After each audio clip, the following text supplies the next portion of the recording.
अस्सलाम वालेकुम friends, welcome back to learn with Maryam. मैं उम्मीद करती हूँ मेरी तमाम बायोलॉजी और फिजिक्स की वीडियो से आपको भरपूर फ़ायदा हो रहा होगा। इसके अलावा भी अगर आप किसी सब्जेक्ट पे कोई वीडियो बनवाना चाहें, किसी टॉपिक को समझना चाहें, तो मेरे कमेंट सेक्शन में आकर आप मेंशन कर सकते हैं।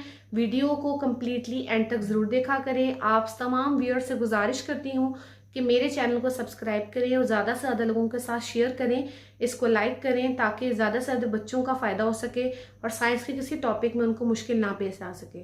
क्योंकि मैं आपके पास यहाँ पर बायलिंगुअल लैंग्वेज में लेक्चर आप लोगों को प्रोवाइड कर रही हूँ ताकि इंग्लिश और उर्दू मीडियम दोनों मीडियम्स के जो बच्चे हैं उनका फ़ायदा हो सके।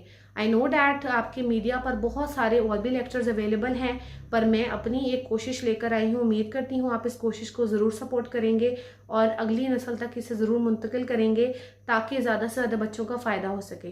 तो चलिए हम इसको स्टार्ट करते हैं। आज हमारे पास 9th बायोलॉजी का एक निहायत अहम टॉपिक मौजूद है जिसको हम कहते हैं significance of mitosis. Chapter number 5 में ऑलरेडी आप सेल साइकिल के बारे में, माइटोसिस, मियोसिस की अहमियत के बारे में पढ़ चुके हैं। तो जब इन सब की इंपॉर्टेंस डिस्कस कर ली तो ऐसा कैसे हो सकता है कि हम लोग माइटोसिस की इंपॉर्टेंस के बारे में ना पढ़ें।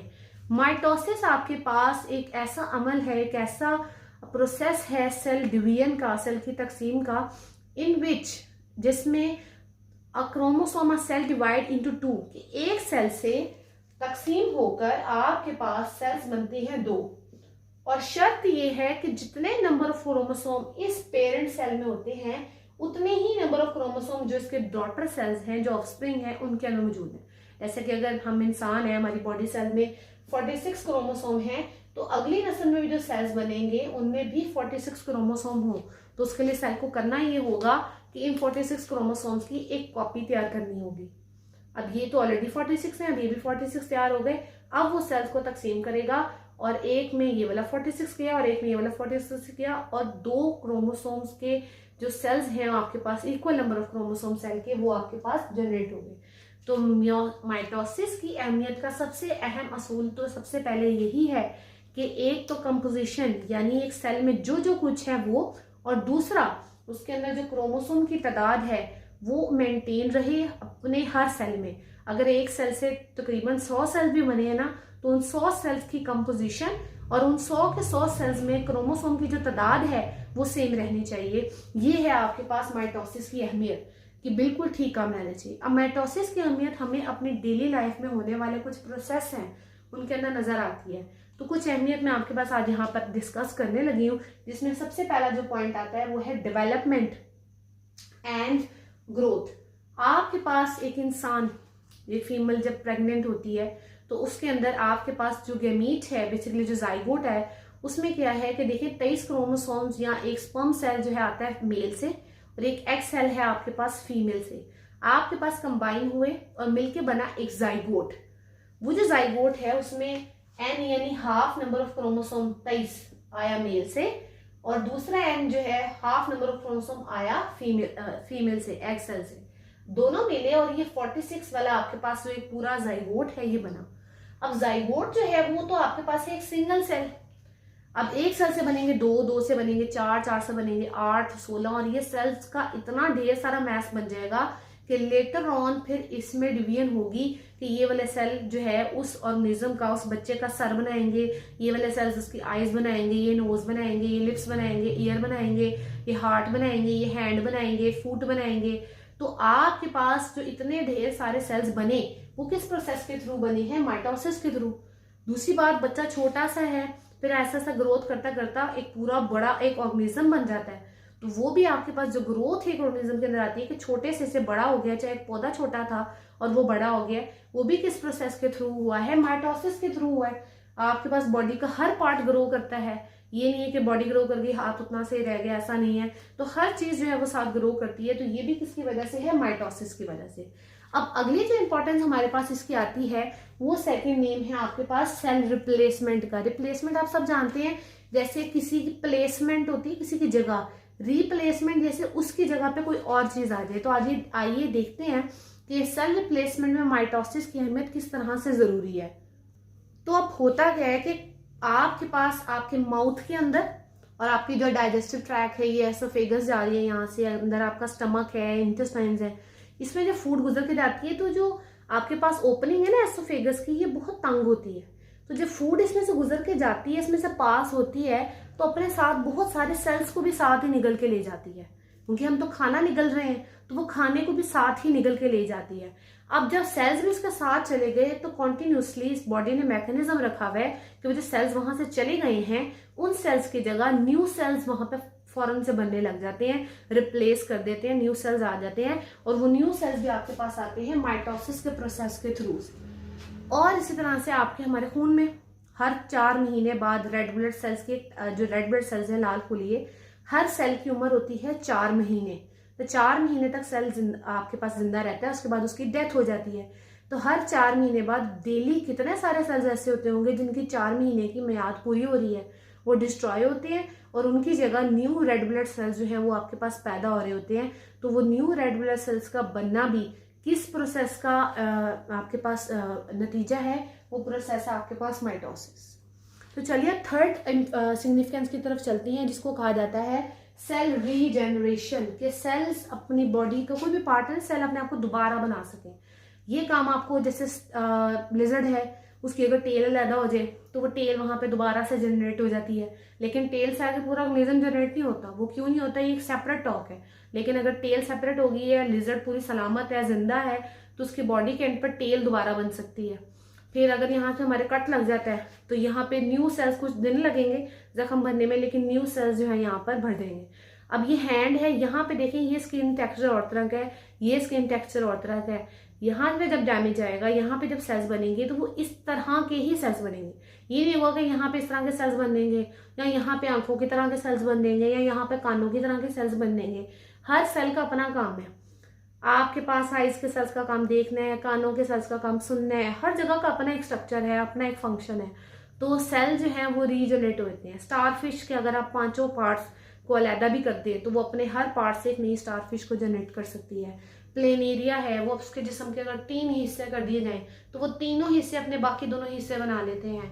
ठीक है, तो ये आपके पास जो प्रोसेस इसके लिए इंपॉर्टेंस रखता है वो आपके पास अगेन माइटोसिस है। अभी माइटोसिस की वाह हो रही है, हर जगह ही माइटोसिस का बोलवाला है।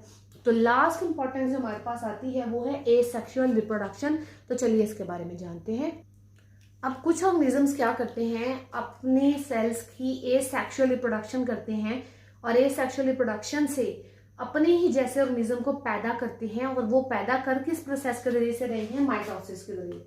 जैसे जो हाइड्रा है, हाइड्रा बेसिकली मूव नहीं कर सकता, कोई भी सरफेस है, कोई चट्टान है, तो हाइड्रा अपने आप को जो है उस पर अटैच हुआ होता है पहले से। और इसके पानी में जो है ये टेंटिकल्स होते हैं, जिसके जरिए से जब ये टेंटिकल्स मूव करते हैं तो पानी को हरकत देते हैं। और पानी हरकत करने के दौरान जो चीज़ ऐसी इसके पास आए, कोई छोटे मोटे प्रोटोजोआ वगैरह, उनको कैप्चर करता है, इनगल्फ करके खा लेता है।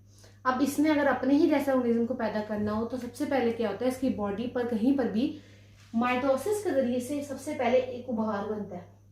ये जो उभार बनता है इसको कहा जाता है बड। लेटर ऑन ये उभार थोड़ा बड़ा होता है और इसमें से भी ऐसे टेंटिकल जैसे कि हाइड्रा में होते हैं वैसे प्रोड्यूस होने लगते हैं।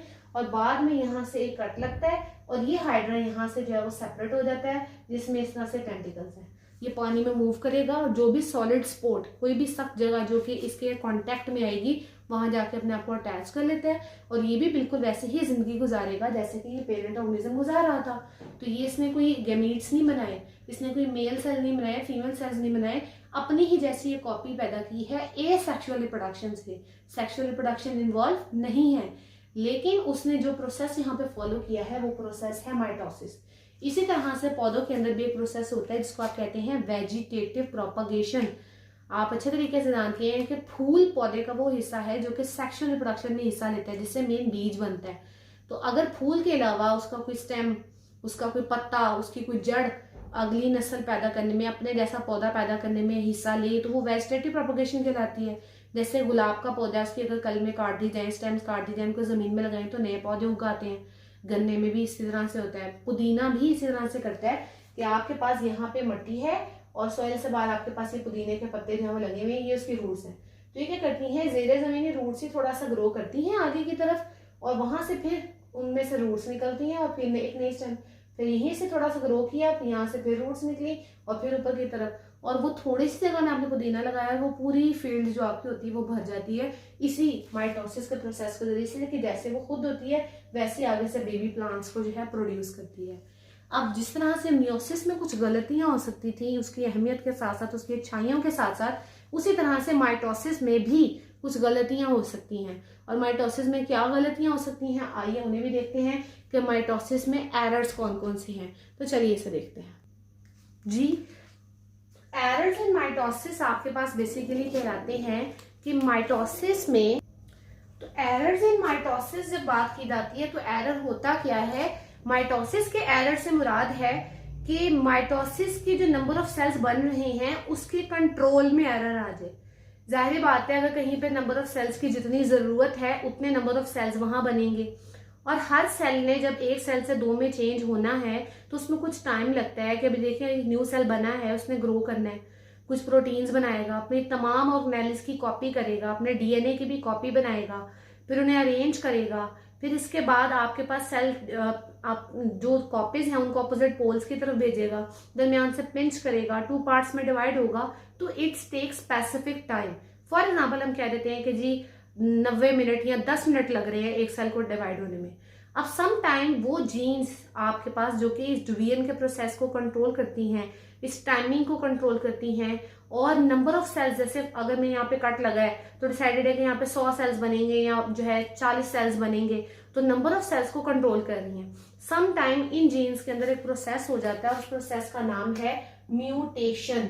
म्यूटेशन का जो लफ्ज है उसका अगर हम मायने आपको समझाएं तो वो उसका मतलब होता है सडन चेंज, कि सडन चेंज होता है अचानक आ जाने वाली तब्दीली। जीन्स के अंदर कोई अचानक से तब्दीली आ जाती है जिसकी वजह से उसका कंट्रोल जो कि टाइमिंग का है कि कितने टाइम में एक सेल ने डिवाइड होना है, टाइमिंग टू डिवाइड, एक इसके अंदर चेंज आता है। और दूसरी जो चीज चेंज आती है वो है नंबर ऑफ सेल्स, कि कितने नंबर ऑफ सेल्स जो है वो बनने चाहिए, इस कंट्रोल में गड़बड़ हो जाती है, जिसकी वजह से क्या होता है कि सेल बिना टाइमिंग को फॉलो किए within a short time बहुत सारे abnormal mass of cells, abnormal cells का एक गुच्छा, एक क्लस्टर, एक मैस बनाने लग जाते हैं। वो जो एबनॉर्मल मैस ऑफ सेल होता है उसको कहते हैं ट्यूमर। अब ये ट्यूमर या तो जिस बॉडी के ऑर्गन में बना है वहीं रहेगा, वहीं ग्रो कर रहा है और उसी ऑर्गन को अफेक्ट कर रहा है, तो ये ट्यूमर कहलाएगा आपके पास बिनाइन। लेकिन अगर ये ट्यूमर जैसे अल्लाह ना करे किसी के लंग्स में है, तो पास ही हार्ट है, लिवर है, किडनीज है, उनको अफेक्ट कर रहा है, सेल्स जो है वो दूसरे ऑर्गन्स में भी दाखिल हो रहे हैं और वहां जाकर भी ग्रो कर रहे हैं और उन ऑर्गन्स को भी खराब कर रहे हैं, तो ऐसा जो ट्यूमर आपके पास होगा वो कहलाएगा मैलिग्नेंट। ऐसे जो सेल्स हैं जो कि दूसरी जगह भी फैल रहे हैं, वो सेल्स आपके पास एबनॉर्मल तो हैं, उन सेल्स को कहते हैं कैंसर सेल्स। ये कैंसरस होते हैं जो ट्यूमर्स आपके पास एक जगह से दूसरी जगह फैल रहे हैं। और ये जो प्रोसेस है जिसमें एबनॉर्मल मैस ऑफ सेल्स बन रहा है वो या तो स्पेसिफिक ऑर्गन को खराब कर रहा है या फिर इस ऑर्गन के साथ साथ दूसरे जो ऑर्गन है उनको खराब कर रहा है। इस प्रोसेस को कहा जाता है मेटास्टेसिस।